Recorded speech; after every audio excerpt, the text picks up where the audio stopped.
A new work has emerged, and I warmly invite everyone to visit Fanxie to read my creation that I sincerely hope it resonates with you, as your attention serves as my motivation for writing. I will strive to tell each story well. Chapter 1. If the marriage cannot be annulled, then let us create a sweeping robot. In the third year of the Great Yan's Tianqi, the spring had just begun. The red silk draping over the Zhenbei Marquis residence fluttered vigorously, resembling a pot of boiling oil, ready to scorch the auspicious characters adorning it. Mo Xiaoqi found herself positioned squarely in the center of this simmering pot, being carried out from the grand flower palanquin.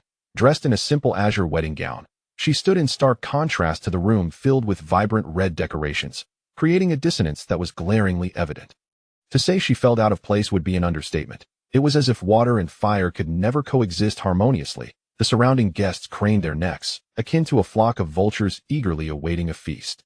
With her head hanging low, Mo Xiaoqi's gaze fixated on the crooked embroidery threads on her sleeve, her mind wandering amidst the swaying of the palanquin.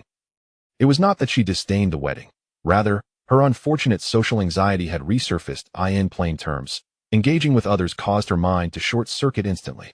Hey, I heard this new bride is some sort of puppet manipulator from the South Wilderness. They say she can make the puppets dance, piped up a sharp-tongued woman, her words piercing like a poisoned needle. Bah? What puppet manipulator? She's probably just a beguiling enchantress. The general's household has surely encountered their share of misfortunes, another voice chimed in, eager to label her as a disaster for the nation. Listening to their idle chatter, Mo Xiaoqi merely shrugged it off, nearly stifling a laugh. Enchantress? If only they knew her mind was a labyrinth of gears, circuits, and algorithms, their jaws would surely drop. After the wedding ceremony, she followed the matron leading her, shuffling toward the main hall. Upon raising her head, she spotted the matriarch of the Zhenbei Marquis household, the venerable Shun, seated regally in the central grand chair. Shun's face bore a sternness that seemed thicker than the city walls, her eyes and brows etched with an unmistakable, "Do not approach me" warning. Her voice was as frigid as ice, sending shivers down one's spine. The first tenet of womanly virtue is to uphold loyalty and obedience. Once you step into the Xiao household, you must adhere to our rules. Without so much as lifting her eyelids, Shin signaled to Lu Mama beside her. Lu Mama, understanding the cue, approached Mo Xiaoqi with a stack of books in her hands, balancing them like a hot potato. See this? The 10 volumes of Nu Jie, memorize them thoroughly. If you fail to recite them, you will find yourself in the ancestral hall for some serious contemplation. Shun's voice sliced through the air like an unseen blade, causing Mo Xiaoqi's face to ache. Mo Xiaoqi lifted her head and cast a glance at the dusty bronze crane lamp in the corner of the hall. At that moment, her mind erupted with a complex structural analysis diagram, filled with data and formulas, cascading like a waterfall. The power system of this lamp was designed in such an antiquated manner. She softly murmured, "Indeed." That evening, Xiao Tao returned to her room, her face a picture of distress, as if she had suffered a great injustice. With tears streaming down her face, she clutched Mo Xiaoqi's sleeve and wailed, "Madam, it's a disaster. The people from the East Courtyard said you stepped on the Fu step when entering today, which is a taboo. You'll have to clean the entire front courtyard before dawn." Fu step? Mo Xiaoqi's brows furrowed deeply. It's the flagstone at the entrance. It's said that our ancestors once stepped on it. It's ominous and very effective. Xiao Tao sobbed, her face more sorrowful than if she had lost her own father. Mo Xiaoqi pondered for a moment, then shuffled to her trunk filled with wedding dowry, crouching to retrieve a rusted copper box from the bottom. Upon opening it, she was greeted by a collection of assorted components, gears, springs, and black chips. These were treasures she had salvaged from the South Wilderness, remnants of ancient mechanical technology. Thus, she spent the entire night without sleep. The next day, at the third watch, while the world still lay shrouded in darkness, Lu Mama led a group of burly women into Mo Xiaoqi's courtyard with the fervor of a battle. Charged. Oh, look at this new bride. Up so early to sweep the grounds. Lu Mama's voice dripped with honeyed sarcasm, yet beneath it lay sharp thorns, her eyes darting about, eager to catch Mo Xiaoqi slacking off. But when she focused her gaze, she appeared as if struck by lightning, standing there in a stupor. The front courtyard gleamed as if it could serve as a mirror, not a speck of dust to be found.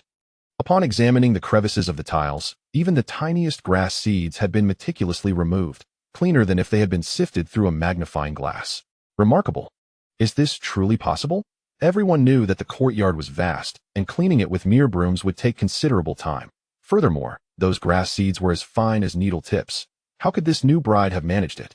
Had the ancestors of sweeping come down from the heavens? While everyone was left in a daze, suddenly, a shadow darted down from the eaves. Upon closer inspection, it was a palm-sized iron spider, its 6 legs springing with agility, its eyes resembling red lanterns, quite eerie indeed. The iron spider scuttled into a corner and began exhaling with a whoosh, and before long, the scattered sand seemed to sprout wings and vanish into thin air. Having completed its task, the iron spider darted into a crevice, disappearing without a trace. Lu Mama let out a piercing scream, her face as pale as a sheet, her trembling finger pointing at the wall crevice, stuttering, "Demon! Demon! This is incredible! A demon is wreaking havoc here." Without further thought of the new bride or the ancestors, she fled in a panic toward the east courtyard to report to the old Marquis. Lu Mama's commotion resembled a cat, whose fur had been ruffled, her voice shrieking, "Old Marquis, it's a disaster. That Mo Xiaoqi, she's practicing sorcery.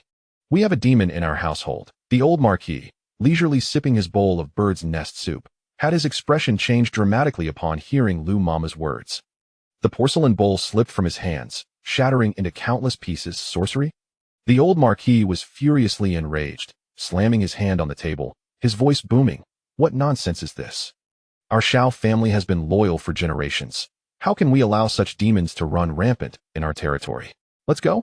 We must see what this new bride is up to."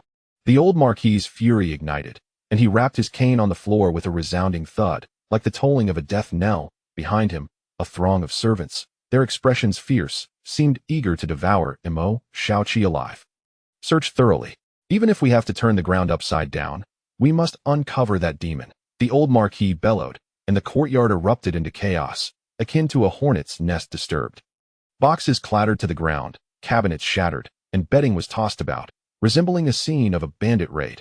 Yet, despite their frenzied search, apart from a few tattered garments and some bizarre-looking parts, they found nothing of substance. Lu Momo rushed towards Lao Hojun, panting. As if she were a mad woman, her voice rising in urgency. "Lao Hojun, search thoroughly. We have found nothing. That enchantress must have employed some wicked sorcery to conceal that creature." Lao Hojun's face darkened to the point where it seemed as though ink could drip from it. He glared fiercely at Mo Xiaoqi, his voice hoarse as he bellowed, "Enchantress! What other nonsense do you have left to utter? Speak the truth quickly." Mo Xiaoqi appeared unfazed, standing still like a sturdy pole, her eyelids remaining unperturbed, as if the commotion around her had no bearing on her. She lifted her eyelids to glance at Lao Hojun and produced a crumpled piece of paper from her sleeve, tossing it with a flick of her wrist. "What is this?" Lao Hojun exclaimed as he snatched the paper, squinting at it. He saw a multitude of winding lines that made his head spin, along with some characters he could not comprehend. "This is the design for an automatic cleaning puppet." "Ah." Mo Xiaoqi's tone remains as calm as ever, as if discussing the most mundane of matters. "A puppet?" Lao Hojun was momentarily taken aback, then scoffed derisively. "Huh? Spare me the nonsense. Clearly, this is sorcery." Mo Xiaoqi shook her head vigorously, pointing to a marker on the blueprint, declaring, "Do you see?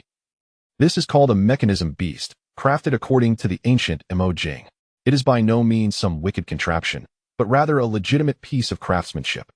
She pointed to another marker, explaining, "Look here, this technique is called wind wheel air guide, which I learned from the sages of old that I improved it to assist my grandmother with household chores. What's wrong with that?" Lao Hojun was left speechless, the profound terminology completely eluding her understanding.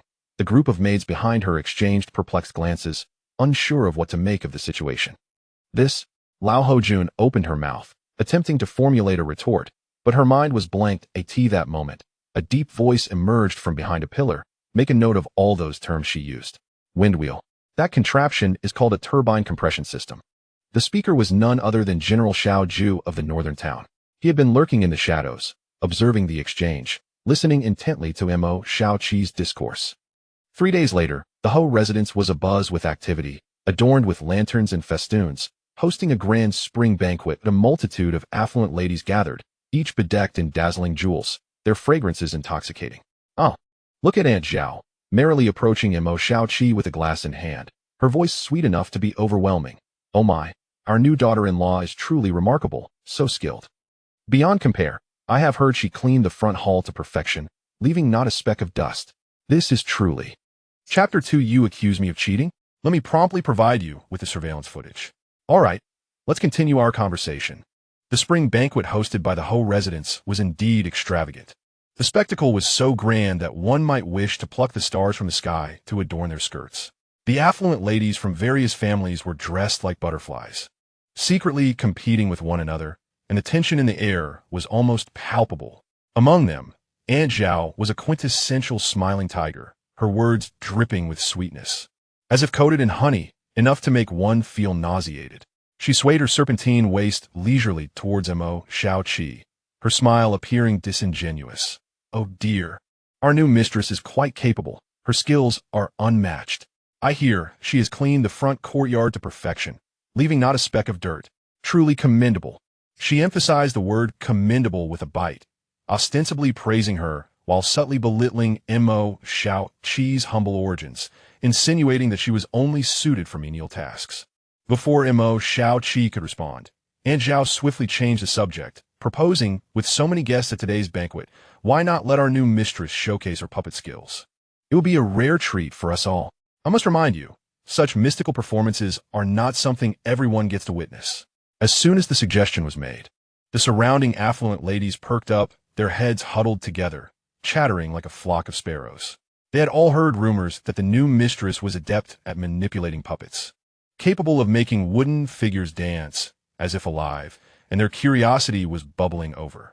Lord Ho sat at the head of the table, calmly sipping his tea, a hint of mischief lurking at the corners of his mouth, unnoticed by outsiders. He had long awaited this moment. Since Aunt Zhao had brought it up, it was only fitting for Xiaoqi to demonstrate her talent.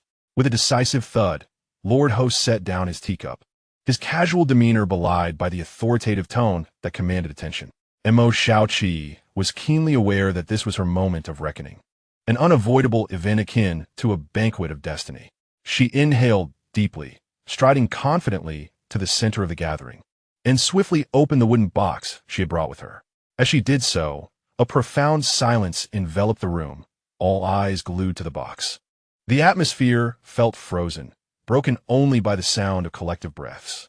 As the box creaked open, the contents were finally revealed. To their astonishment, it was not an array of vibrant puppets, but rather a small brass bird, resembling a dove. Dull and unassuming, with its wings tightly closed, it hardly seemed noteworthy. Murmurs of disappointment rippled through the crowd, as someone quietly lamented, "What is this? I expected something extraordinary, but it's just a shabby brass bird." Discontented whispers filled the air. Yet Mo Xiaoqi remained unfazed. With a composed expression, she reached out and pressed a mechanism on the bird's belly. A clear, melodious chirp rang out, slicing through the banquet hall's stillness. Suddenly, the lifeless brass bird began to unfurl its wings. With a hum, it started to flap its wings rhythmically, and in the next moment, it soared into the air, spiraling above the banquet hall, weaving between the ornate beams and pillars. The crowd gasped in amazement. The bird could indeed fly. How remarkable! What sorcery had she conjured? The hall erupted with exclamations of wonder. The previously skeptical ladies were wide-eyed, their expressions transformed to one of astonishment. However, Xiao Ju observed closely, his narrowed eyes akin to a hawk stalking its prey, suspicious of the bird's unnatural flight, which lacked the erratic movements of a real creature, as if it were tethered by an invisible string. At that moment, Aunt Zhao burst forth like a wolf with its tail raised, her smugness palpable. Clearing her throat, she attempted to discredit the performance. "Ladies, no matter how extravagant the puppet show, it cannot hold a candle to our esteemed Ho family, known for its integrity." Before she could finish, the brass bird swooped down, landing abruptly on the table before Lord Ho with a soft thump. The sudden silence was replaced by a collective gasp as everyone pondered the bird's purpose. Then, in an unexpected twist, the bird's beak opened, producing a clear voice. "Mama Lu, remember to place the dead rat at the bottom of her box, and say she lacks decorum, tarnishing our Ho family's reputation. Let us see how Lord Ho deals with her." The voice was unmistakably that of Mama Lu, laced with malice. The banquet hall erupted in chaos, with guests staring in disbelief at Lord Ho and Mama Lu. What was happening? Aunt Zhao's face drained of color, her mind racing as she struggled to comprehend the unfolding events. Lord Ho's expression darkened, his face resembling an eggplant, as he stood abruptly, eyes wide as saucers, glaring at the kneeling Mama Lu, bellowing, You wretched servant! How dare you conspire against the mistress? Speak! Who instigated you? Terrified, Mama Lu began to tremble, dropping to the ground as she repeatedly bowed her head, pleading, Lord Ho, spare me. I know nothing. It must be that which you bewitched me. And Mo Xiaoqi stood calmly to the side, seemingly unaffected, as if the turmoil did not concern her in the least. She spoke with measured clarity. This bird is called Di Ting, capable of listening and recording voices within 3 zhang. It was created based on the ancient textling Shu Ji, specifically to expose treachery.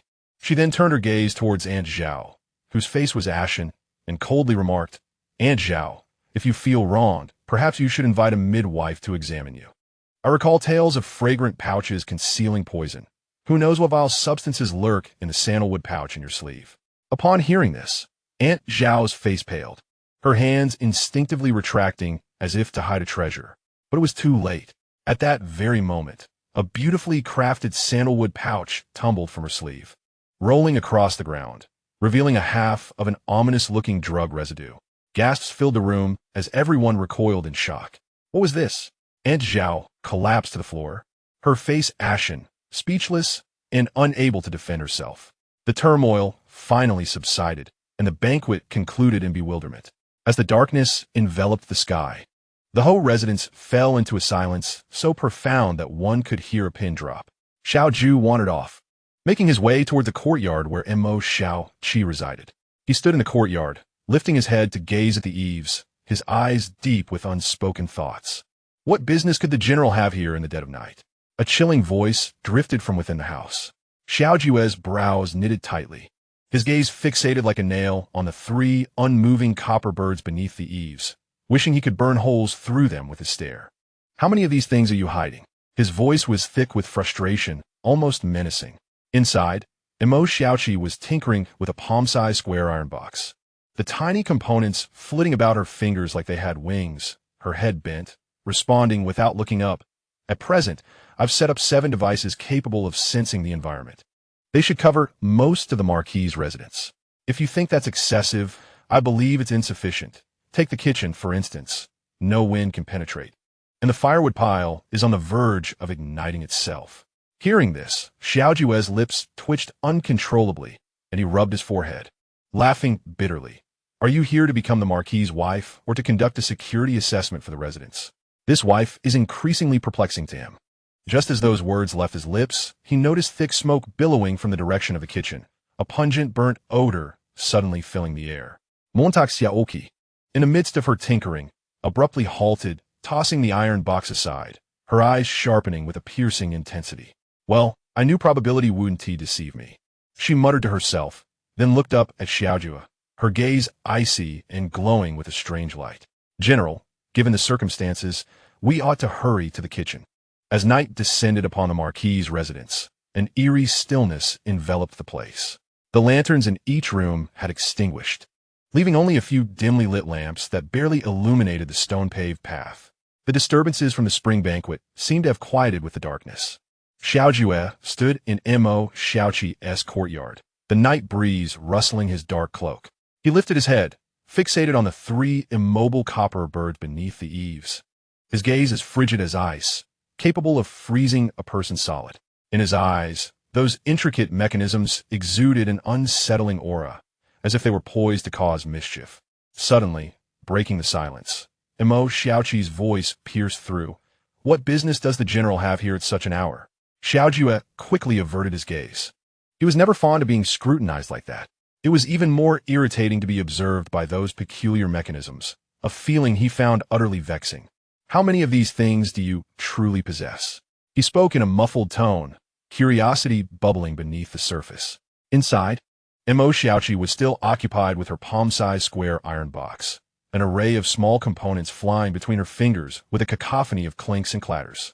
She didn't lift her head, seemingly engrossed in her task. I've installed 7 environmental sensors around the estate. They cover nearly all areas. If you think that's excessive, it's hardly sufficient. Just consider the kitchen. No wind can enter, and the firewood pile is likely to catch fire at any moment. Xiao Jue's lips twitched again as he rubbed his forehead, his head throbbing from the absurdity.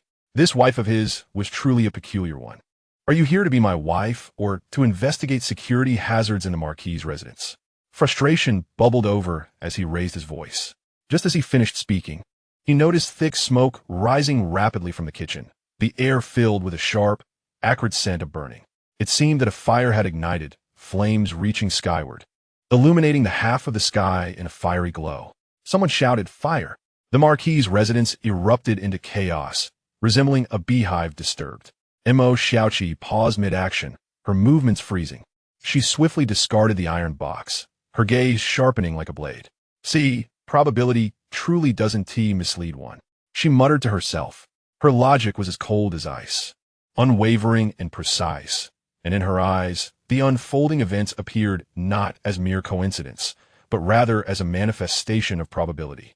She then lifted her head and looked at Xiaojue, her eyes bright and glinting with a strange light. "General, given the circumstances, we must swiftly head to the kitchen." Although she spoke with a calm demeanor, an undercurrent of excitement lurked in her voice, unnoticed by most. Before they could move, hurried footsteps echoed from a distance. A soldier, appearing breathless and pale as a sheet, rushed into the courtyard, gasping for air. "Oh my! Urgent news from the border." He collapsed to his knees, clutching a scroll with trembling hands, his voice quivering. "The 10,000 cavalrymen of Beatty are launching a surprise attack on Yanmen Pass. The situation is dire." Upon hearing this, Xiaojue's expression darkened instantly, becoming grave. He swiftly snatched the scroll from the soldier, unfurling it to reveal several bold characters that sent a chill down his spine. "Yanmen in distress." "Damn it!" he spat furiously. "Here we go again." The border is under threat once more, and the flames of war are reigniting. "Mo Xiaoqi, you stay in a residence and do not wander off," he shouted, his tone leaving no room for dissent. With that, he dashed away, moving with the urgency of a tiger eager to enter battle. Mo Xiaoqi stood rooted in place, watching his retreating figure, her expression a whirlwind of emotions, each feeling clashing within her. The Beatty forces were advancing.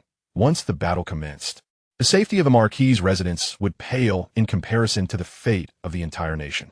The night before the troops were to depart at the training grounds, Xiaojue stood alone in the wind, like a solitary wooden pillar, the long sword in his hand slicing through the air with a resounding whoosh. The blade gleamed like snow, cold and sharp, piercing through to the bone, each swing echoing like thunder, infused with immense power. He knew he had to exert every ounce of strength. He must protect his home and all that he cherished from falling into ruin. Suddenly, a clear voice emerged from behind him. Xiaojue halted mid-action, turning sharply to find Mo Xiaoqi standing there, clad in simple attire, looking as proud and aloof as a plum blossom amidst the snow. Xiaojue furrowed his brows, irritation creeping into his tone. "What brings you here?" He was genuinely displeased that Mo Xiaoqi had come to such a place. She should be safely tucked away in the Marquis' residence, playing her part, rather than meddling in military affairs. Mo Xiaoqi opened her mouth to speak. "I have brought you something."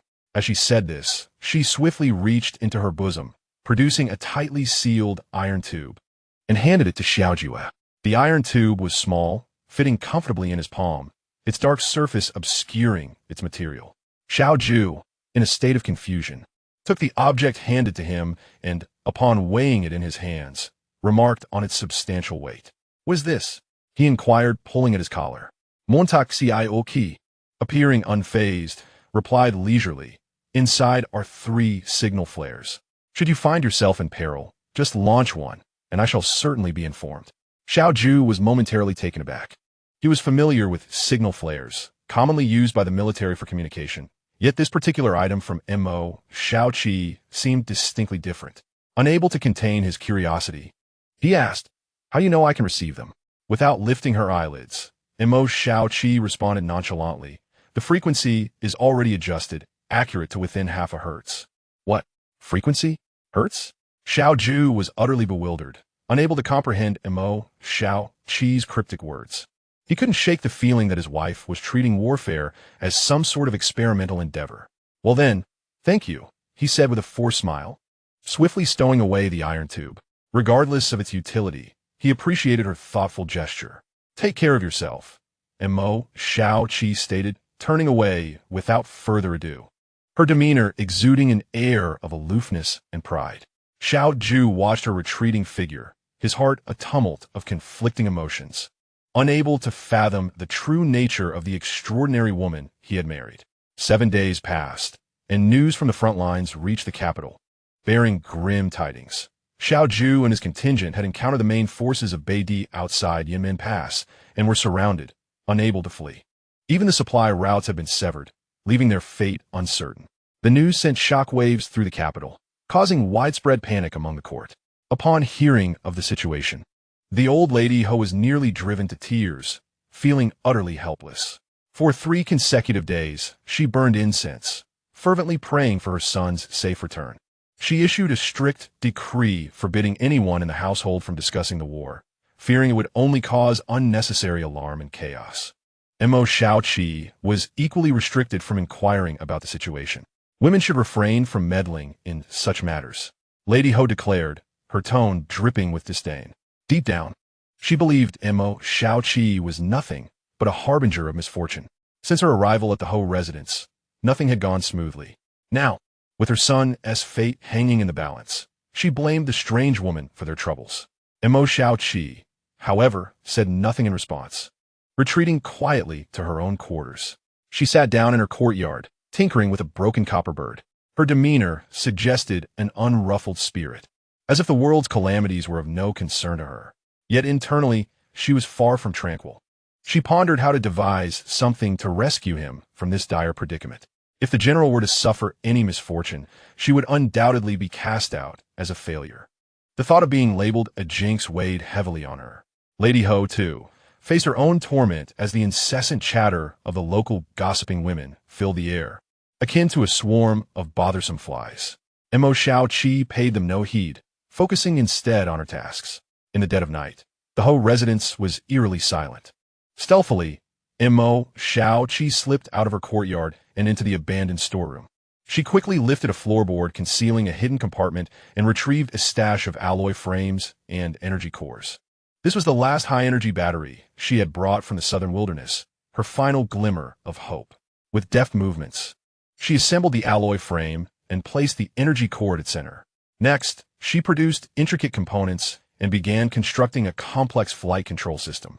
For 12 consecutive hours, she toiled without rest, using a kite skeleton as a base, integrating the flight control system from the Copperbird, and adding thermal imaging lenses and long-range communication modules. Her ambition was to create a formidable mechanical bird capable of traversing mountains to deliver messages to Xiao Zhu. On the 5th day, just as dawn broke, a dark silhouette darted across the city walls of the capital, soaring into the sky. Meanwhile, in the northern snowfields, Xiao Zhu and his remaining soldiers were engaged in a desperate final stand, out of ammunition and provisions, surrounded by the relentless cavalry of Beidi. The soldiers were filled with despair and hopelessness. At that critical moment, they heard a buzzing sound overhead. Looking up, they were astonished to see a massive mechanical bird descending gracefully. The sight was both awe-inspiring and terrifying. Its wings spanned nearly 6 feet, its dark form reminiscent of a messenger from the underworld. What in the world is that? One soldier gasped, his voice quaking with fear. A demon. It's surely a demon. The troops were gripped with panic and began to retreat. Yet Xiao Zhu remained transfixed, squinting at the enormous bird, feeling an inexplicable sense of familiarity. The mechanical bird slowly descended, dropping a roll of waterproof tarpaulin. "Get back!" Xiao Zhu shouted, urging his men to disperse. The tarpaulin hit the ground with a thud. Xiao Zhu stepped forward, bent down, and unfurled it, only to find himself utterly dumbfounded. Heavens! It's a map. The map clearly indicated the locations of enemy troops, water sources, and potential escape routes. At the bottom, a note read, "Wind speed 83 meters per second, southeast wind. Can set fire to their supplies." Xiao Zhu's heart raced with excitement. So she really did come, he thought. How did she know I was trapped here? How did she create such an accurate map? A flurry of questions swirled in his mind. Lieutenant Chun gazed at Xiao Zhu, equally bewildered. "General, what is going on?" Taking a deep breath, Xiao Zhu raised his head and declared, "Follow the map." That very night, guided by the map, Lieutenant Chen set fire to the enemy's supplies. The fierce northern wind fanned the flames, engulfing the enemy's provisions in a devastating blaze, filling the air with the acrid scent of charred remains. The Beidi soldiers were thrown into chaos, screaming for their lives as they fled in all directions, resembling headless flies. Seizing the opportunity, Xiao Ju charged forth with his remaining troops, the sound of clashing swords and battle cries echoing in the night. 3 days later, news of their triumphant victory reverberated through the capital like thunder. The emperor, overjoyed, summoned Xiao Ju and bestowed upon him the title of Guardian General of the nation, along with numerous rewards. Meanwhile, atop a dilapidated low rooftop in the capital, the wind howled like a blade against the skin. Mo Xiaoqi cautiously retrieved the mechanical kite. Qing Wan, as it descended. The poor creature was battered, with its left wing cracked from the cold. Her fingers were frozen to a vivid red. Yet she adeptly replaced those faulty components with remarkable agility. Exhaling clouds of white breath, she muttered to herself, lamenting, "Next time, I must ensure to apply an anti-ice coating. The data for this northern climate is simply insufficient. I need to gather more information." Old Ho Jun leaned on his cane, poking around the courtyard entrance. Watching the solitary figure on the rooftop, the dim yellow light elongated her shadow, rendering it so thin it appeared fragile. Finally, she mumbled something, her voice barely audible, akin to a mosquito's buzz, to the old woman beside her. "Do you think she is even human?" 3 days had passed since the good news arrived, yet the capital remained in a state of chaotic uproar. In the tea houses and taverns, people were animatedly chatting. "Hey, have you heard? Yesterday, Li Shilang suddenly fell gravely ill." Chapter 4. Are you inquiring whether I am human? Let me ask you, do you fear death? The news had been circulating for 3 days, and the capital was still in disarray. In a tea house, a man dressed in coarse, short garments exclaimed, spitting as he spoke, "That secluded valley is so remote that not even birds can fly over it. How could a giant kite deliver a message? It must be a fabrication." As these words left his mouth, the surrounding crowd erupted in uproar. Indeed, who would disagree? In my view, it must be that the town North Marquis has such a strong fate that even the King of Hell would not claim him. Heaven itself is watching over him. Bah, is heaven truly watching? From my perspective, our Marquis consistently engages in virtuous deeds, moving even heaven to compassion. At that moment, the common folk on the street were animatedly discussing matters, while the ordered Lieutenant Shun, tasked with returning to the capital to report, sat upright in the Golden Lawn Hall, recounting to the emperor the events surrounding the breakout at Yanmen Pass. The troops were trapped in a corner, their supplies exhausted, and hope was dwindling. Suddenly, a massive mechanical bird descended from the sky, dropping a detailed map that indicated the enemy's formation, where the water was located, and the most advantageous escape routes. All clearly marked. We followed the map's guidance and managed to salvage our lives. Lieutenant Chen's voice boomed as he recounted, each word striking like a hammer. Is there such a matter? The emperor's eyes gleamed with excitement as he listened, his face lighting up. Who is this M7? Such a formidable entity. After a brief moment of contemplation, Lieutenant Shun lowered his head and replied, "Your Majesty, I am unaware of this person's identity. However, the general mentioned that it was a name bestowed by the lady." As soon as this statement was made, the court officials erupted in chaos, akin to startled frogs. What nonsense!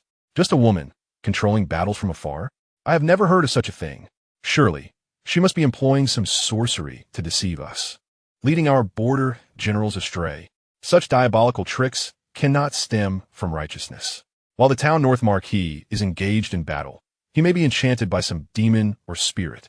Your Majesty must be cautious. Li Chongyin suddenly chuckled and stood up, bending slightly as he spoke. Your Majesty, I believe this matter must be thoroughly investigated. If there's indeed sorcery involved, it could shake the very foundations of our great yen. His gaze was ominous, filled with a desire to see Mo Xiaoqi cast into the depths of hell, never to rise again.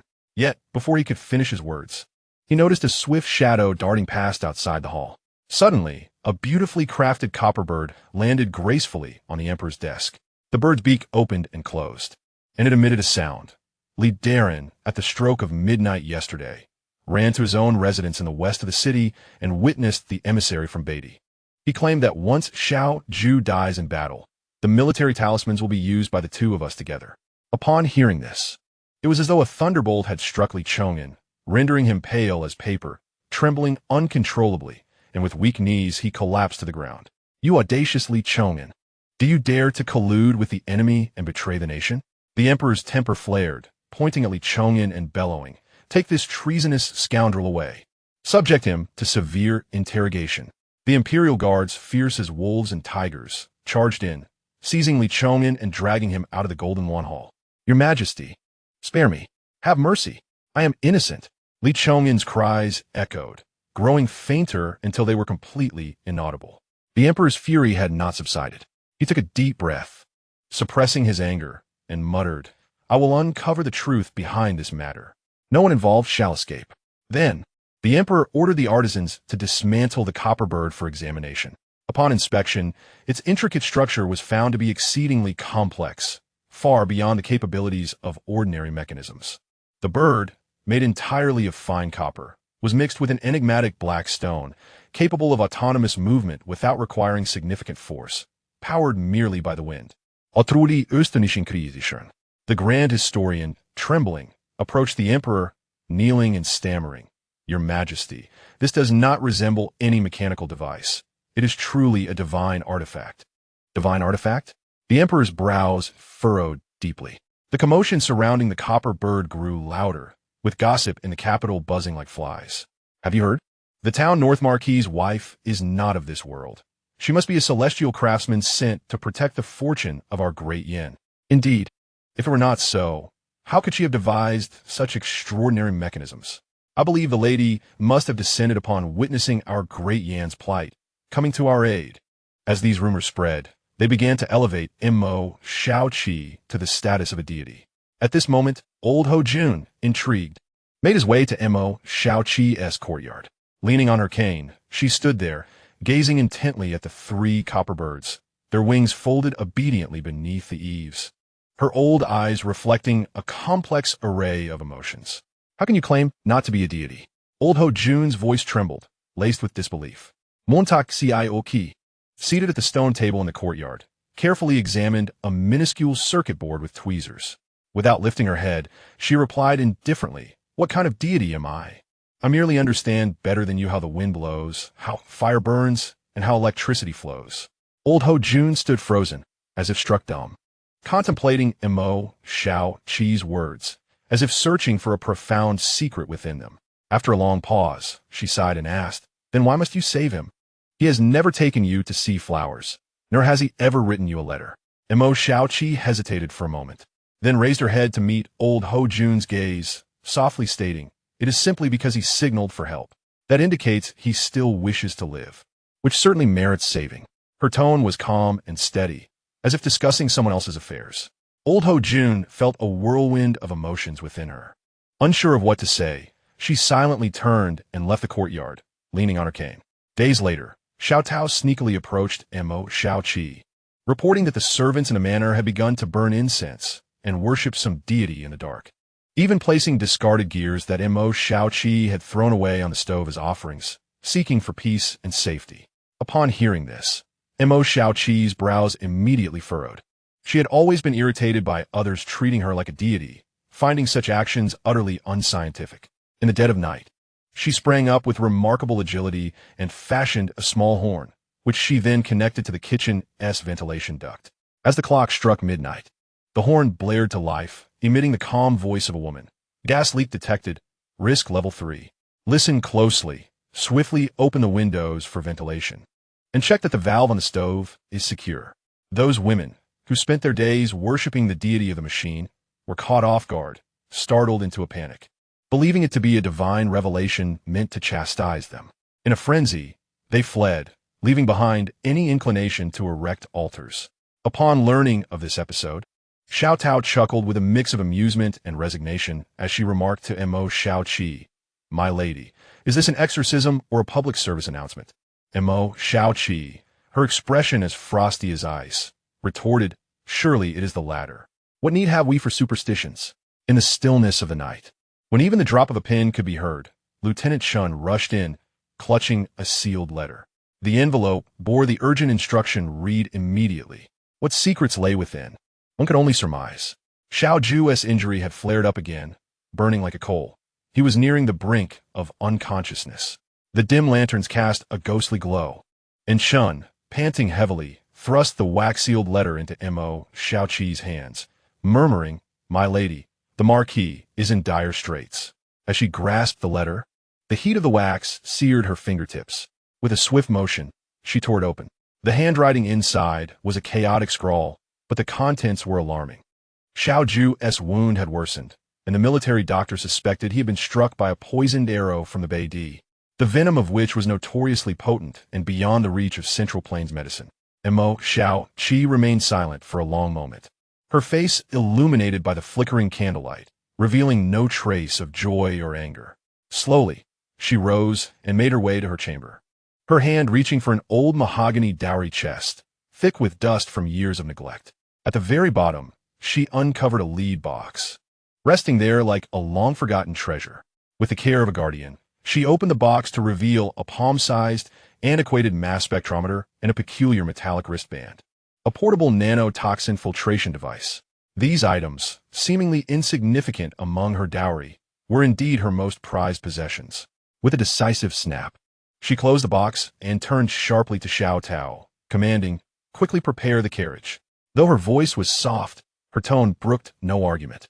"I need to fetch sulfur, silver powder, and some Borneo from Old Lu's pharmacy outside the city." After a brief pause, she added casually, as if discussing the weather, "Oh yes, and have the warehouse staff assemble that pile of discarded Xuanwu-type skeletal frameworks." Outside, the crescent moon hung in the sky, its silvery light streaming through the window, illuminating Mo Xiaoqi's face. Her expression, once cold and unyielding, now sparkled with a fierce determination. No longer content to merely analyze data from afar, she felt the chilling weight of the nanofiltration device on her wrist. "What are you planning, my lady?" Xiao Tao inquired, her face a portrait of confusion. Mo Xiaoqi offered no reply, instead deftly wrapping a fine linen cloth around her chest. She was acutely aware that to procure the rare medicinal herbs needed to counteract the poison afflicting Xiao Ju, there was no alternative but to delve into the black market, a realm governed by men. "Xiao Tao, quickly help me style my hair up," she instructed, her voice deepening slightly, calm yet resolute. "Tonight, we shall masquerade as gentlemen." Chapter 5. You accuse me of sorcery? I shall construct a tank right now. Mo Xiaoqi narrowed her eyes, the night as dark as if it had been doused in ink. She adjusted her large felt hat, obscuring her delicate features, and lowered her voice to a hushed whisper. "Xiao Tao, stay close, don't get lost." The south side of the city was a den of illicit dealings, thick with the stench of cheap alcohol that assaulted the senses and mingled with a sickly sweet perfume, creating an atmosphere that was both nauseating and oppressive. People meandered through the narrow alleys, their eyes darting like predators poised to pounce on any opportunity. Mo Xiaoqi stealthily surveyed the scene. This place, in stark contrast to the opulence of the Marquis's estate, exuded a raw, untamed energy. Time was of the essence. She needed to find the antidote for the poison afflicting Xiao Ju without delay. Suddenly, a commotion erupted from a nearby, shabby medical clinic, disrupting the nighttime bustle of the black market. "Han Jianyang, when will you repay the money I lent you for medicine?" A man bellowed, his voice reverberating against the clinic's dilapidated wooden door, instilling fear in the hearts of those inside. "What kind of clinic is this? Can you even cure ailments or serve your patrons properly?" A woman, her voice tinged with desperation, pleaded, "I've been struggling this month. Please grant me a few more days." Yet there was an underlying stubbornness in her tone.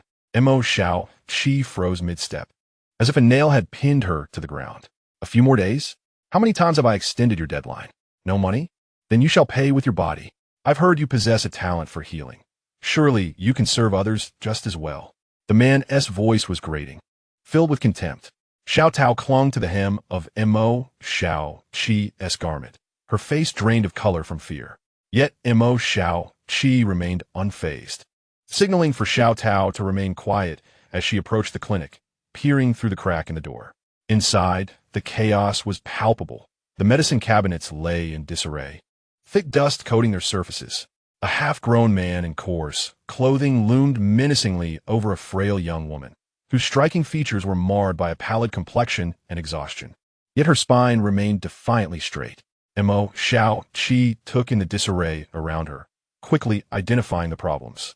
The medicine cabinets were cluttered with conflicting herbs, likely compromising their efficacy. The design of the medicinal furnace's chimney left much to be desired, trapping smoke within the room and posing a health risk. And on the floor lay shards of amalgamated mercury, a clear invitation to poisoning if left unattended. Silently cataloging these observations, she slipped out of the clinic and stood at the entrance, drawing a small metal piece from her pocket. With deft movements, she began sketching on the steps. The symbols chaotic, yet only she could decipher their meaning. How to categorize herbs, how to modify the chimney design, emergency remedies for mercury poisoning. Having taken care of matters with remarkable efficiency, Mo Xiaoqi swiftly pulled Xiao Tao along and vanished into the shadows of the black market. She had pressing responsibilities awaiting her, such as rescuing someone, which was merely a matter of convenience. The next morning, for the first time, sunlight streamed into the medical clinic, where Han Jianyang emerged from the back room, her head drooping with exhaustion, gazing at the chaotic disarray that filled the room. She felt a surge of frustration welling up inside her. Ever since she was young, she had accompanied her father in the practice of medicine, her skills exceptional. Yet, due to her gender, the Imperial Medical Bureau had never regarded her with favor, effectively pushing her aside.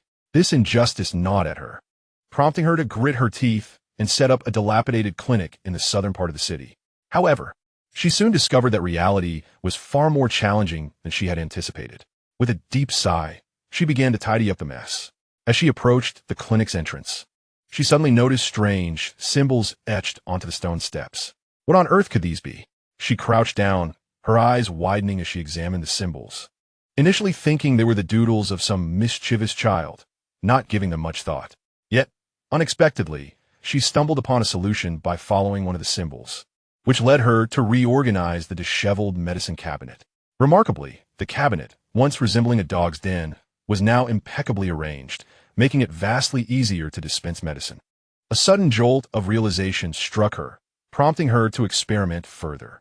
Following another symbol, she adjusted the smoke vent of the medicine boiling furnace. To her astonishment, the previously stuffy room was now filled with refreshing air. At that moment, a miner was brought into the clinic, his face ashen and labored breathing indicating he had succumbed to heavy metal poisoning. Without hesitation, Han Junyang rushed to examine him. Suddenly, she recalled the last symbol on the steps, which detailed how to treat mercury poisoning. Swiftly, she followed the prescribed procedure and prepared the antidote, administering it to the miner. To her astonishment, within moments, the miner's complexion improved, and he breathed more easily. Tears filled his eyes as he expressed his gratitude, leaving Han Junyang bewildered. She realized that without the guidance of those symbols, she would have been at a loss, most likely unable to provide any aid. Pondering deeply, she muttered to herself, "Who is behind this? Who is quietly assisting me?" The more she thought about it, the more perplexed she became. Resolutely, she decided she must uncover the identity of her mysterious benefactor. Days later, Han Junyang finally spotted Mo Xiaoqi at a pharmacy outside the city. Observing Mo Xiaoqi, she noticed she had changed into a young man's attire and was inquiring about the price of saltpeter from the shop assistant. Han Junyang approached her, eyes narrowed with suspicion, and asked sharply, "Are you here to procure something deadly or to save lives?" Tianqi Era turned to Han Junyang with an unblinking gaze.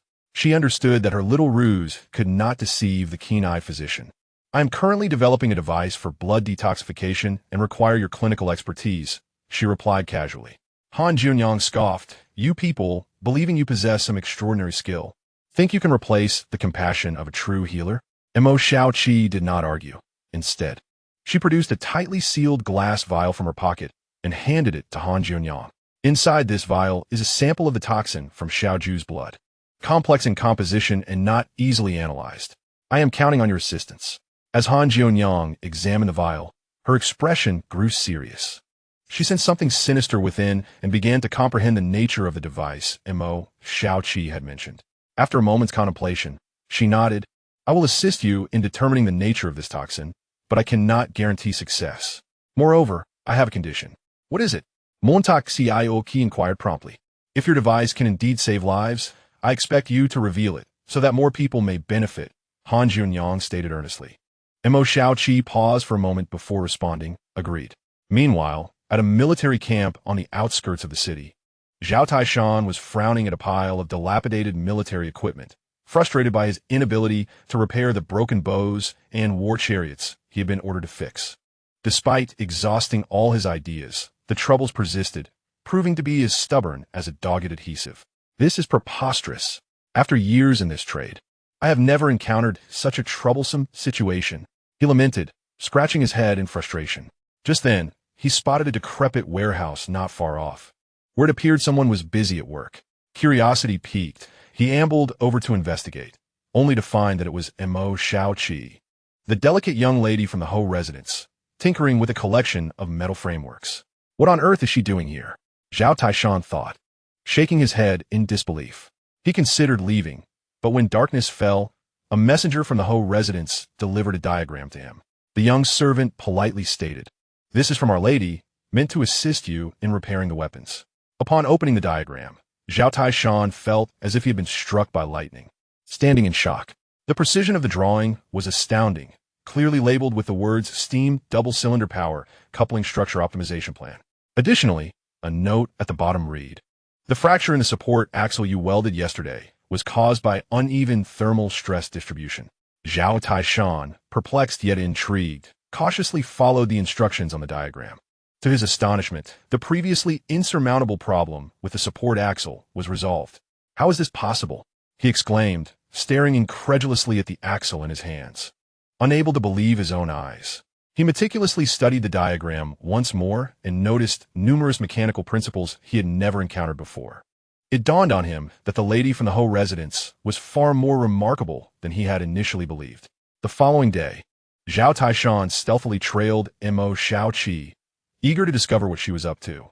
He followed her to the dilapidated warehouse, where he witnessed her using a glowing mirror, infrared thermometer, to measure the metal's temperature. "This is no mere craft. It's truly celestial," he muttered in awe. After 5 days, Mo Xiaoqi, utilizing the biological data provided by Han Jianyang, successfully deciphered the toxin. With clarity on the results, she crafted a wearable blood purification device. She hurriedly made her way to the military camp at Yinmen Pass, clutching that peculiar device. The atmosphere within the camp was so oppressive it felt as though one could wring water from the air. Xiao Ju remained in a deep, unconscious state, while the military doctors moved about like headless flies, utterly at a loss. At that moment, Mo Xiaoqi sprang forth, declaring her intent to utilize her self-invented blood purification device to save Xiao Ju. This proclamation ignited a fervent uproar among the crowd, with everyone questioning her audacity. "Madam, this is far too precarious. The Lord's condition is so frail. What if something goes awry? Please think carefully." However, Mo Xiaoqi showed no hesitation whatsoever, resolutely refusing to back down. "No time for explanations. Trust me and let me give a try." Her tone was firm and unyielding. Ultimately, it was Sergeant Chun who stepped forward to support her decision. The onlookers watched with bated breath as Mo Xiaoqi cautiously affixed the blood purification device to Xiao Ju's wrist. The moment the device activated, it emitted a buzzing sound akin to a mosquito, slowly extracting and purifying the blood from Xiao Ju's body. Time seemed to crawl like a snail, and the air felt frozen. No one dared to breathe, their hearts lodged in their throats as they awaited the outcome. After enduring 12 long hours, Xiao Ju's temperature finally began to drop, and his breathing became more even. He slowly opened his eyelids and spoke. "M7, you truly are remarkable. You've exceeded expectations once again." He looked at Mo Xiaoqi, his voice feeble but accompanied by the faintest hint of a smile. Mo Xiaoqi casually replied, "Next time, don't recklessly charge into battle. The enemy's archers are positioned on the northwestern slope, with a mere 17-degree blind spot."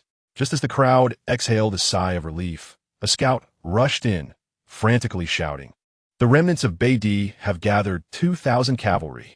Just as everyone was contemplating a moment of levity, this news struck like a sharp arrow, dispelling all joy. The scout continued, straining his voice, "Those scoundrels from Beidi have 2,000 cavalry, along with a hefty siege ram, stealthily advancing towards our final bastion at Duanlong Ridge." His voice echoed through the camp like a dying animal. The atmosphere in the tent shifted abruptly, akin to plunging into icy waters. Sergeant Chun, who had just been elated at Xiao Ju's awakening, now wore a pallor reminiscent of a withered eggplant. He turned to Zhao Taishan, seeking a glimmer of hope. Xiao Taizhan, an old hand in the armory, now appeared devoid of backbone, his head shaking like a rattle, his face etched with despair. Without the armored vehicles and artillery at Duanlong Ridge, we'll be finished within 3 days. His voice echoed through the tent, a harbinger of doom. The air was thick with a sense of hopelessness, suffocating all.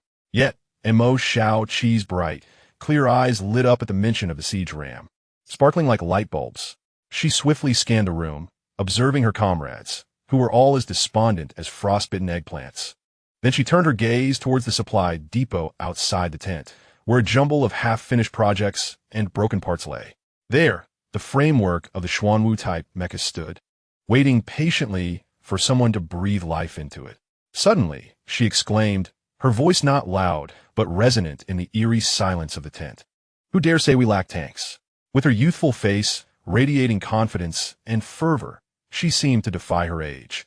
Chapter 6. The entire family kneels and calls ancestors. It is I who created it myself. On the eve of the Battle of Duanlong Ridge, the air was thick with the acrid scent of rust and the lingering aroma of unburned pine resin. Mo Xiaoqi stood atop a makeshift command platform, the night wind billowing her ill-fitting military cloak. 30 artisans, each sporting dark circles under their eyes, moved with taut nerves among 10 modified war chariots, conducting final adjustments. These carts, originally intended for transporting supplies, have been transformed beyond recognition by Mo Xiaoqi, clad in riveted steel plates and equipped with steam-driven differential steering mechanisms, rough yet functional. Most striking was the war mech, dubbed the Xuanwu. Originally a mere steel skeleton, it had been rapidly developed into a combat-ready model under Mo Xiaoqi's relentless efforts. The original bipedal movement system had been replaced with a more stable quadrupedal track system, and its massive frontal alloy ram gleamed ominously in the firelight, while a pair of dual flamethrowers had been affixed to its back, fierce and formidable. Xiao Taizhan reinforced the ram's load-bearing structure. Also, ensure the coolant circulation is optimal. We cannot allow the steam engine to overheat. Mo Xiaoqi's voice, though not loud, resonated with clarity amidst the cacophony of the camp. Xiao Taizhan, the veteran craftsman of the armory, was now thoroughly captivated by Mo Xiaoqi's ingenuity, leading his fellow artisans with unwavering diligence to execute her every command. Nearby, Han Jianyang directed medical team members in setting up a makeshift battlefield medical station at the foot of the mountain. The air was infused with the scents of alcohol and herbs as she occasionally glanced at the enormous steel beast above, while Xiao Tao busied herself operating a modified reconnaissance drone, the Qingwan type. This aircraft, resembling a bronze bird, was outfitted with Mo Xiaoqi's latest micro-thermal imaging device, capable of clearly detecting enemy movements. Just as everything was coming together, Xiao Ju ascended the command platform, leaning on a cane. His complexion remained somewhat pale, yet his gaze was resolute. He surveyed the soldiers present and proclaimed, I know many of you harbor doubts and fears. You fear this steel behemoth, deeming it an uncontrollable monster. But let me assure you, it is no monster. This is my wife, Mo Xiaoqi, who has poured her heart and soul into crafting this national treasure for our De Liang. With her wisdom and skill, she has pulled us back from the brink of death. Today I, Xiao Ju, will stand with all of you, defending Duanlong Ridge to the last breath. As long as we are here, this position shall remain. Xiao Ju's words rang with conviction, igniting a fervor in the soldiers, who raised their weapons and shouted in unison. We are here, the position stands. We are here, the position stands. At dawn, the horizon glimmered with the first light of day. In the distance, a heavy thudding of hooves echoed, like the footsteps of death drawing ever closer. The army of Bei Di surged forward like a relentless tide. Mo Xiaoqi commanded the Xuanwu's control chamber, calmly analyzing enemy movements through the thermal images transmitted by the Qingwan. Her fingers danced swiftly across the control panel, producing a series of sharp clicks. The enemy's vanguard is 500 meters from our position. Xiao Tao's voice crackled through the communication channel, tinged with an imperceptible tension. All personnel prepare. Mo Xiaoqi's tone remained composed, betraying no hint of emotion. As the vanguard of Bei Di charged within 100 steps of the position, Mo Xiaoqi abruptly pressed a red activation button. The Xuanwu's power system roared to life, unleashing a deafening blast of high-pressure steam. The colossal steel beast moved forth like a mountain in motion, its four-legged tracks crunching over the snow with an ominous creaking sound. The alloyed, battering ram at the forefront, akin to the scythe of death itself, ruthlessly collided with the enemy's siege engine formation. A deafening roar echoed as the siege engines were instantly obliterated, splinters scattering like autumn leaves. On the back of Xuanwu, two flamethrowers ignited simultaneously, releasing searing flames that resembled twin fire dragons, instantly igniting the entire snowfield. The intense flames formed a wall of fire that divided the Beidi army into two factions. Iron Bull. The Iron Bull is devouring people. The soldiers of Beidi, utterly terror-stricken by this sudden spectacle, cried out in panic, fleeing in all directions, their formation crumbling. Mo Xiaoqi maneuvered the Xuanwu, rampaging through the enemy's ranks with unyielding might. The flamethrowers unleashed continuous torrents of fire, leaving the enemy in screams of agony. This battle unfolded with little uncertainty. Within merely an hour, the Beidi forces were thoroughly vanquished, leaving behind a grim tableau of corpses and wreckage. Upon tallying the aftermath, the Duliang army reported 0 casualties and captured over 8,000 enemy soldiers. News of this victory reached the capital, igniting a wave of excitement across the nation. Emperor Ji Yuan personally led the officials to welcome the triumphant forces 10 miles outside the city. The old matron of the Hou family, Shun, followed closely in the procession, her face adorned with a disingenuous smile. Initially, she had intended to claim credit, boasting of her strict upbringing and the remarkable daughter-in-law she had raised. But a single remark from Mo Xiaoqi silenced her. In the aftermath of the battle, it was reported that Xuanwu's energy consumption exceeded the standard by 18%, suggesting an increase in the copper procurement budget for the following year. Mo Xiaoqi stated this matter-of-factly, as though the cataclysmic battle was merely a routine procurement discussion. The emperor, taken aback for a moment, then burst into hearty laughter, declaring that such domestic affairs should be addressed in the military affairs office. He immediately issued a decree to establish a Bureau of Ingenious Devices, appointing Mo Xiaoqi as the guardian of national technology, bestowing upon her a golden seal and purple ribbon. Several days later, Mo Xiaoqi was secretly summoned to the imperial palace. The emperor dismissed all attendants and personally guided her deep into the palace's underbelly. There, a colossal bronze disc hovered silently, surrounded by energy nodes resembling the black crystal she held. The emperor spoke softly, according to ancestral legends. This is the nation's dragon vein, and only the true sovereign can activate it. Can you recognize this object? Mo Xiaoqi approached the disc, meticulously scanning it with her portable scanner. Then let out a cold smile. This is not a dragon vein.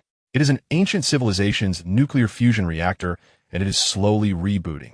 On the evening Mo Xiaoqi returned to the Hou residence, the entire family gathered in the main hall. The old matron suddenly knelt down, lifting her robe. The air was thick with an eerie, sweet fragrance, reminiscent of spilled syrup. In the main hall, flickering candlelight illuminated Shun's heavily powdered face, casting shadows that danced across her features. She abandoned her usual haughty demeanor, her eyes and brows brimming with obsequiousness, provoking shivers in those who beheld her. "Quick, quick! Prepare a seat for the young mistress," Shun commanded in a shrill voice, as once indifferent maids now busily attended to the task, eager to serve Mo Xiaoqi. Carrying an assortment of tools and parts, Mo Xiaoqi crossed the threshold, startled by the spectacle before her. Before she could comprehend the situation, Shun had already knelt before her with a practiced grace, as though rehearsed countless times. "Mistress, no, ancestor, before you." Shun raised the family genealogy high, trembling as she presented it to Mo Xiaoqi. "From this day forth, you are not only the matriarch of the Xiao family, but also the revered ancestor of our bloodline. Henceforth, descendants must first pay homage at the machine hall before entering the ancestral shrine." In the hall, all ages fell to their knees in unison. The once arrogant scions of the Hou family stood mute, trembling in fear. Mo Xiaoqi stood at the entrance, clutching a recently repaired sweeping spider, its legs still twitching in the air. She stared in confusion at this absurd scene, her mind struggling to grasp the situation. Could I at least finish sweeping the floor first? At that moment, 7 strangely shaped copper birds perched on the eaves of the Ho residence simultaneously opened their crimson electronic eyes, shimmering with an otherworldly glow in the night, as if silently paying homage to the girl poised to alter the course of history. Only they understood that this was not merely a family submission, but a pivotal shift in an era. The atmosphere was suffused with a stifling silence. Shun held the genealogy aloft, her forehead pressed against the cold ground, too afraid to move. Eventually, it was Xiao Ju who broke the oppressive silence. "Mother, the ground is cold. Let us speak." He approached Mo Xiaoqi, taking the tools from her hands, his tone calm, yet his gaze meaningfully sweeping over Shun. Upon hearing this, Shun felt as if a great weight had been lifted, trembling as she rose, still unable to meet Mo Xiaoqi's eyes. She cautiously placed the genealogy on the offering table, then plastered a beaming smile on her face as she leaned toward Mo Xiaoqi. "Ancestor, what do you think of this matter?" Mo Xiaoqi ignored her, instead looking up at Xiao Ju, her eyes reflecting a hint of confusion. "Tonight's menu seems rather different." The next day dawned bright and sunny. However, Mo Xiaoqi, who ought to have returned to the Ho residence, did not appear for an extended time. The peculiar sweet fragrance still lingered in her nostrils, and she suppressed her physiological discomfort, choosing to ignore it. Early the next morning, she declined the lavish banquet prepared by the old matron under the pretext of inspecting military equipment and headed straight to the Ministry of Work's old warehouse. The old warehouse, as its name implies, served as a repository for discarded artifacts from past dynasties. It was perpetually shrouded in darkness, the air heavy with the scent of decay. Overrun with mice and spiders, a veritable breeding ground for bacteria. Mo Xiaoqi held her nose, expertly navigating through the mountainous piles of debris, her objective being the remnants of the record of ingenious crafts. This ancient text chronicled the records of past craftsmen regarding various anomalies, which might provide clues about the ancient civilization's shutdown protocol. Cough, cough, what era is this? Still using bamboo slips? Such a poor sense of environmental consciousness. Mo Xiaoqi grumbled as she cautiously rummaged through the items. The bamboo slips emitted a musty odor, riddled with wormholes, their inscriptions barely legible. After considerable effort, she finally unearthed a somewhat readable, yellowed bamboo slip from a pile of dilapidated wooden boxes. She regarded it as a treasure, hastily scanning it with her portable spectrometer. However, before she could delve deeper into her research, a melodious chime disrupted her concentration. "Technician, your enthusiasm is commendable, delving into these antiquated items," came the voice of Pei Xianyin, the deputy supervisor of the Astronomical Bureau, who approached in her solemn dark official attire, flanked by 2 sword-bearing female officials, their expressions grave and imposing. "Deputy Supervisor Pei, what a rare visitor," Mo Xiaoqi remarked, setting down the bamboo slip, her tone unperturbed. She held no fondness for this woman, who was perpetually engrossed in celestial phenomena and mystical matters. Pei Xianyin advanced toward Mo Xiaoqi, her gaze icy as she scrutinized her. "Technician, per the law, unauthorized access to the previous dynasty's prohibited texts warrants a report to the emperor." Mo Xiaoqi raised an eyebrow, thinking to herself, "Is this woman looking for trouble?" "Deputy Supervisor, you jest. The record of ingenious crafts is hardly a classified document. How could it be deemed forbidden?" "Tianqi Era counted. This book involves secrets of the previous dynasty, without the emperor's permission. To read it without authorization is to defy the imperial edict." Pei Xianyin remained unyielding, her tone laced with barely concealed disdain. Moreover, Pei Xianyin paused, her voice growing more severe. "You dared to declare that the dragon vein is merely a furnace, undermining the foundation of the nation. Such a crime is grievous." Mo Xiaoqi, upon hearing this, inwardly scoffed. As expected, she has come to seek retribution. "I merely spoke the truth." Does Deputy Supervisor believe that the truth could undermine the foundation of the nation? Tianqi Era retorted. Such treacherous words mislead the masses, inciting rebellion. "This is the work of traitors," Pei Xianyin exclaimed vehemently. "Enough, Deputy Supervisor. If you have come to quarrel with me, I shall not entertain you." Mo Xiaoqi waved her hand and turned to leave. Mo Xiaoqi, who do you think you are? Merely a woman who relies on cunning tricks to win the favor of the court. Pei Xianyin's voice echoed behind her, laced with a hint of jealousy and resentment. Mo Xiaoqi halted her steps, turning around with a frosty gaze fixed on Pei Xianyin. How I ascend is none of your concern. But remember this, science is not sorcery, and technology is not heresy. One day, you shall understand. After stating this, Mo Xiaoqi disregarded Pei Xianyin and strode out of the old archives of the Ministry of Works. During the morning court session, Pei Xianyin indeed took her chance. Your Majesty, I have a petition. Pei Xianyin knelt, holding a tablet, her voice resounding. Granted, replied Emperor Yi Yuwen. Seated upon the dragon throne, his expression impassive. Since ancient times, the mandate of heaven has ruled, and the dragon's energy sustains the nation. The dragon vein is the foundation of our De Liang dynasty, a precious legacy left by our ancestors. Yet now, there are those who defame our ancestors' divine artifacts with vile tricks, absurdly claiming the dragon vein to be a furnace, which is a grave crime. Pei Xianyin stated with righteous indignation. If the dragon vein is tampered with, it may invite divine retribution and shake the very foundations of our nation. I beseech your Majesty to investigate.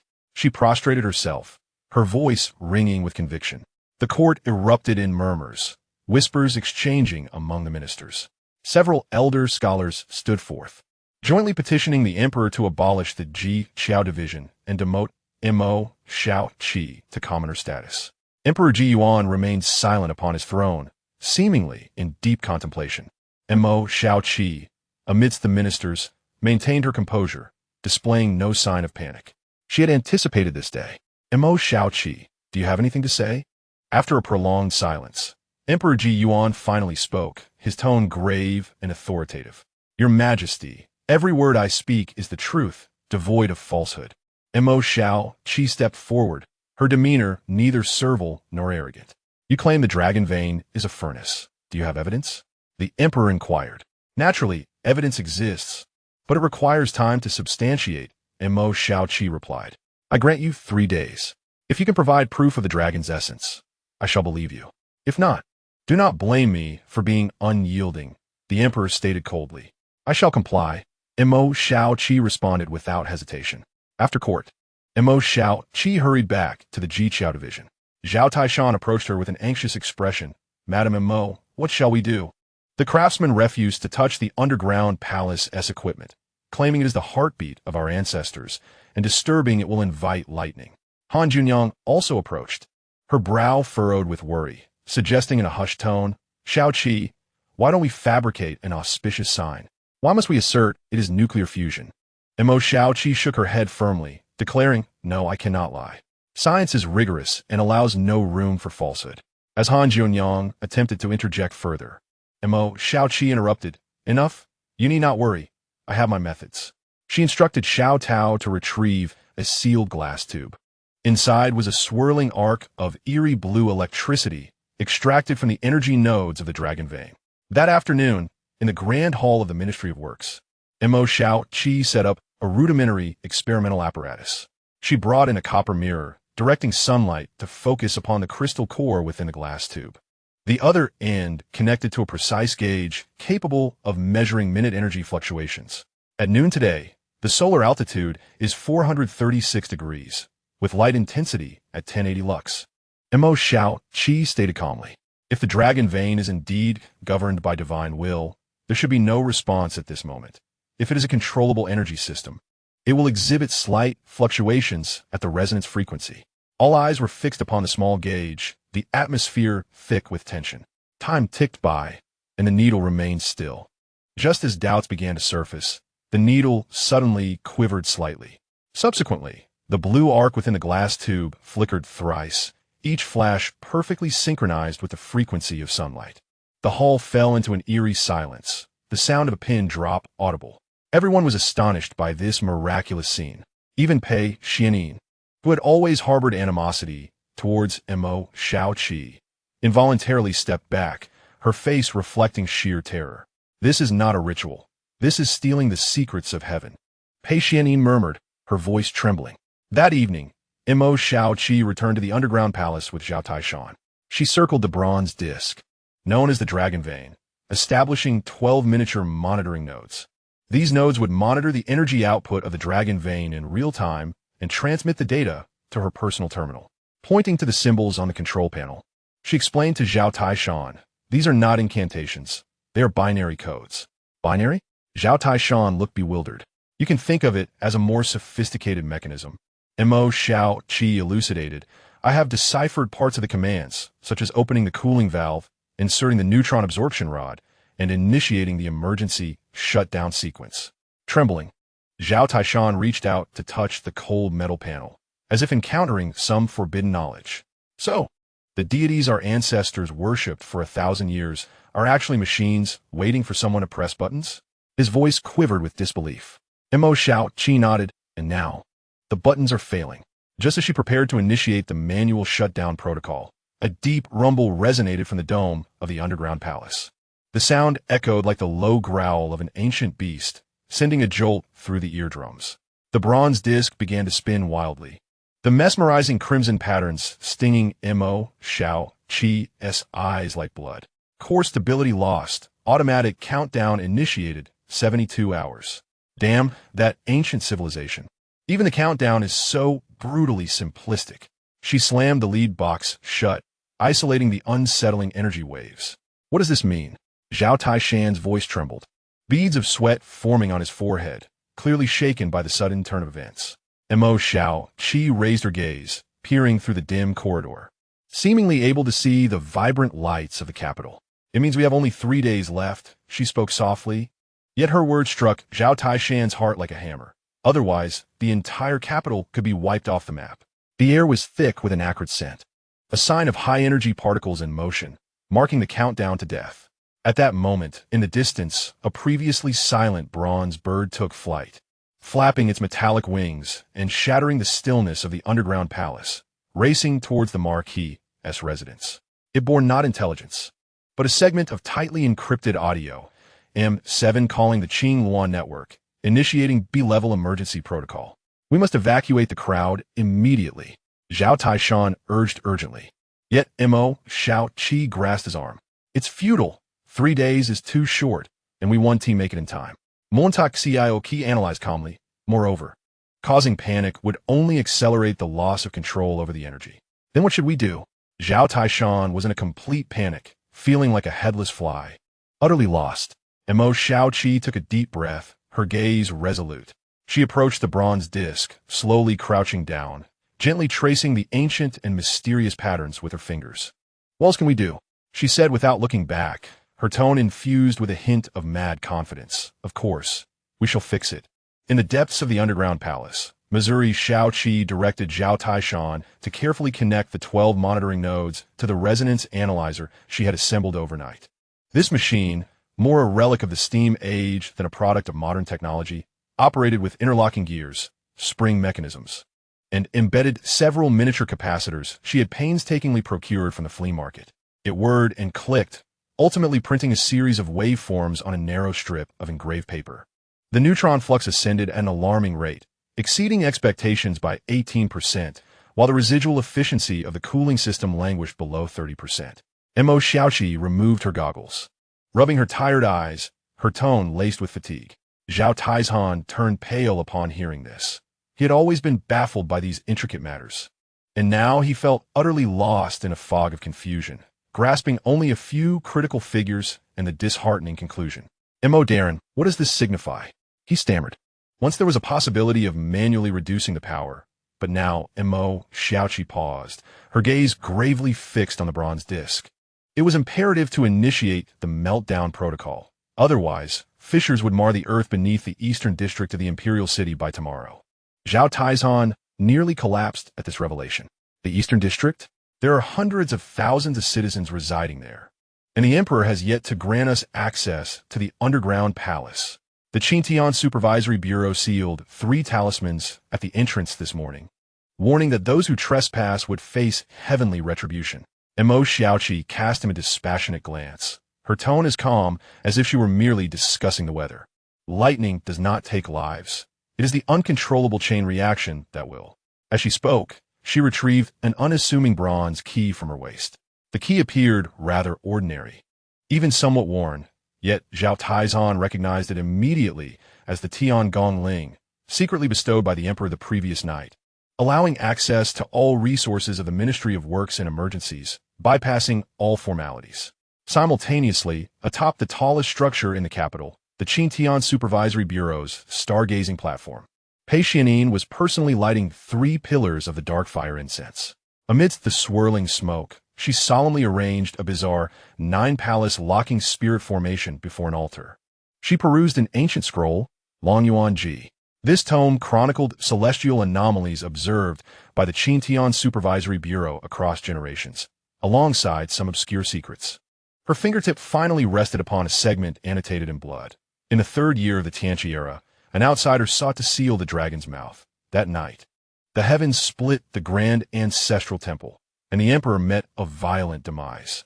Pei Xianyin's complexion grew even paler as she bit into her fingertip, swiftly inscribing mysterious runes upon the bronze plate before her. "If this woman truly intends to sever the fortunes of my dynasty," she murmured, her voice deep and chilling, "let her first taste the flavor of divine punishment." Unbeknownst to her, the bronze plate infused with her incantory power was, in fact, a remote sensing beacon left by an ancient civilization. Its frequency harmonized precisely with the backup awakening channel of the underground palace's main control system. In an instant, deep within the palace, Mo Xiaoqi's monitoring device emitted a piercing alarm. The core temperature of the reactor surged by 5%, and signs of disintegration began to manifest in the automatic protective shield. Impossible. Mo Xiaoqi fixated on the screen's readings in disbelief, exclaiming, "No one has touched it. How could it suddenly trigger a secondary preheat? Unless someone is using an external signal to awaken the main AI."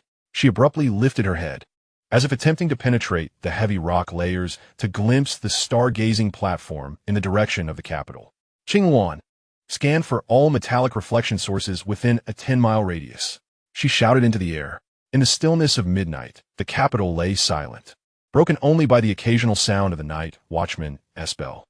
Fully armed, Mo Xiaoqi stealthily returned to the periphery of the underground palace. Equipped with a specially modified sonic disruptor, she chose not to assault the entrance, knowing it must be heavily guarded by the Xinjiang Supervisory Bureau. Instead, she carefully infiltrated the palace's side corridor via a little-known underground waterway. Along the way, she unexpectedly discovered a strange bronze plaque embedded in the damp wall. The patterns on the plaque were not of the Central Plains style, but rather the long-lost totem of the Lei clan from the southern wilderness. A chill ran down Mo Xiaoqi's spine, an ominous premonition taking root. She had encountered similar markings and remnants of ancient civilizations. They were the insignia of a hostile culture. Just as she prepared to take a sample for analysis, a sound of falling debris echoed from above. A shadowy figure descended from the heavens, landing gracefully before her. It was Xiao Ju, clad in black battle armor, a blood-stained cloak draped over his shoulders, clearly just returned from the battlefield. "Your grandmother sent word. If you do not return to the residence, she will accuse you of abandoning your husband to escape." Xiao Ju's voice was deep and magnetic as he extended a sharp dagger towards her, "But I bear the military talisman. The city defense camp has set up the electromagnetic shielding net according to your blueprint. At my command, you will have 3 hours of absolute isolation." Mo Xiaoqi was taken aback, lifting her gaze in surprise at the man before her. Xiao Ju chuckled softly, his eyes warm as he regarded her. "You once said that resolving problems takes precedence over explanations. Now, which is the priority?" In the distance, the dark waters of the underground river glimmered with an eerie blue light, as if the entire palace was gradually awakening. Meanwhile, on her wristwatch, the crimson countdown numbers ticked away. 47 hours, 59 minutes, and 23 seconds.